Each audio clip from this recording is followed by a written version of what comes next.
Hello बच्चों, कैसे हैं आप? आइए प्रश्न को पढ़ते हैं और समझते हैं। कथन है हमारा। यहाँ कथन और कारण हमें दिए गए हैं। कथन है कि अनंत स्पर्शियाँ 3x प्लस 4y बराबर 2 तथा 4x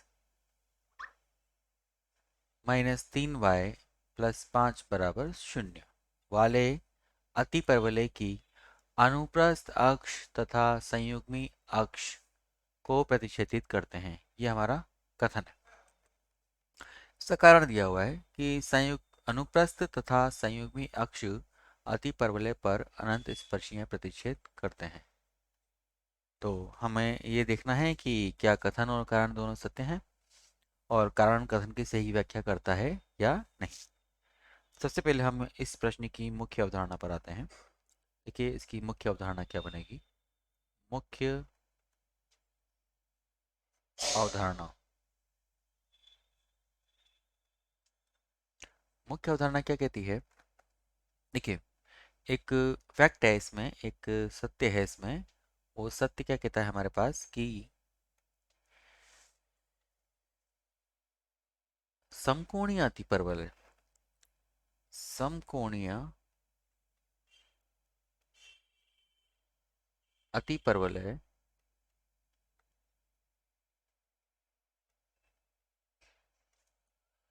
की स्पर्शियां, अनंत स्पर्शियां अनुप्रस्थ तथा संयुग्मी अति अक्ष को समद्विभाजित करती हैं। समद्विभाजित करती हैं। हम यहाँ पे यह भी कह सकते हैं कि ये इसको प्रतिच्छेद भी करती हैं। जाहिर सी बात है, तभी ये इसको समद्विभाजित भी करेंगी। अब इस प्रश्न का हल। सबसे पहले हम कथन पर आते हैं और कथन के सत्यता पर जांच करते हैं। तो इसका हल। कथन। कथन कह रहा है यहाँ पर कि अनंत स्पर्शियां 3x धन 4y बराबर 2 तथा 4x ऋण 3y प्लस 5 बराबर 0। यह अतिपरवलय को अनुप्रस्थ तथा संयुग्मी अक्ष को प्रतिच्छेद करती हैं। तो हम यह जांच करना चाहते हैं कि यह अनंत स्पर्शियां समकोणीय है कि नहीं है। अगर ये समकोणीय है तो इसका मतलब है कि यह समकोणीय अतिपरवलय की अनंत स्पर्शियां होगी। तब मुख्य अवधारणा से हम इसे कह सकते हैं कि यह इसको समद्विभाजित करेंगी। समद्विभाजित करेंगे अर्थात प्रतिच्छेदित करेंगे। तो देखें, अनंत स्पर्शियां 3x धन 4y बराबर 2। हम इसे y बराबर mx धन c के रूप में जमाएं तो आपको मिलेगा y बराबर ऋण 3/4 x धन 2/4।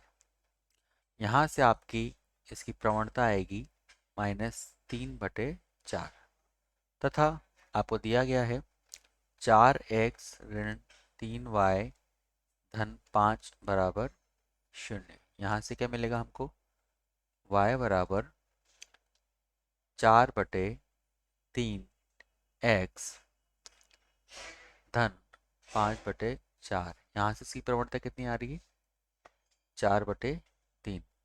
तो देखें जरा, अगर हम m1 तथा m2 का गुणनफल निकालते हैं तो क्या मिलेगा हमको? ऋण 1। अर्थात ये दोनों रेखाएं, ये दोनों अनंत स्पर्शियां क्या हैं? समकोणीय हैं। कैसी हैं? समकोणीय। समकोणीय हैं। अर्थात यह समकोणीय अतिपरवलय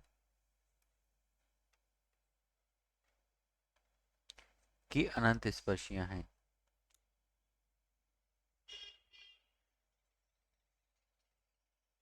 स्पर्शियां हैं। अतः यह समद्विभाजित करेंगे अक्ष को। अतः यह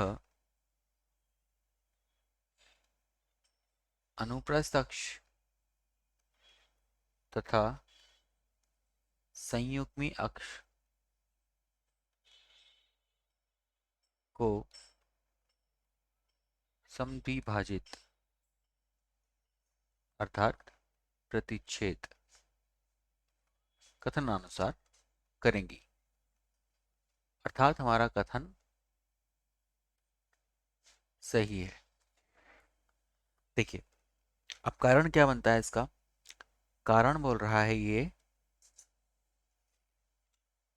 कारण पढ़ें, अनुप्रस्थ तथा संयुग्मी अक्ष अति परवलय पर स्पर्शी प्रतिच्छेद करते हैं। देखिए, हमने अभी कहा कि केवल व केवल समकोणीय अति परवलय के अनंत स्पर्शियां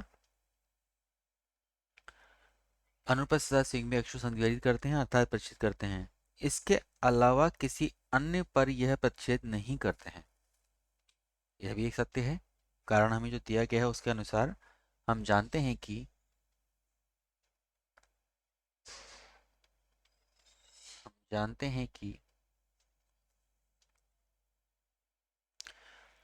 अनुप्रस्थ तथा संयुग्मी अक्ष पर समकोणीय अतिपरवलय के अलावा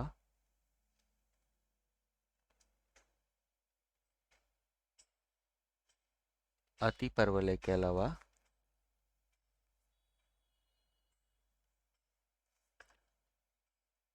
किसी अन्य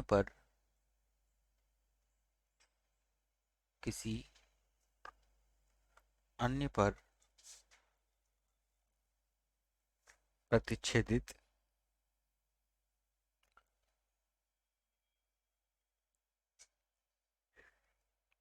नहीं करती हैं।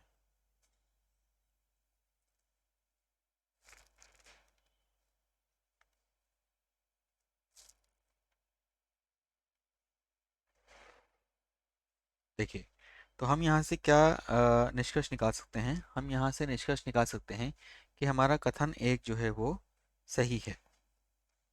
अब कथन एक सही है अर्थात हमारा यहाँ पर जो उत्तर होना चाहिए क्या होना चाहिए कि कारण तो कथन तो हमारा सही है। अब कारण भी सही है, मगर कारण यहाँ पर कथन की सही व्याख्या करता है या नहीं करता है? तो हम देखें यहाँ पर कि कारण कथन की सही व्याख्या नहीं करता है, क्योंकि यहाँ पर हमने जो लिखा है वो समकोणीय अतिप्रबल के लिए लिखा है, और जो कारण हमारा दिया गया है वो कारण हमारे पास किसी अति प्रबलय के बारे में बात कर रहा है, समकोणीय की बात नहीं कर रहा है। यहाँ पर ये बात समकोणीय के लिए हो रही है। तो इसका मतलब यह है कि कारण हमारे कथन की सही व्याख्या नहीं करता, हालांकि कथन भी सही है और कारण भी सही है। तो अतः हमारा उत्तर होना चाहिए यहाँ पर ब। ये ब हमारा सही उत्तर होगा। मुझे उम्मीद है बच्चों आपको प्रश्न समझ में आया होगा। धन्यवाद।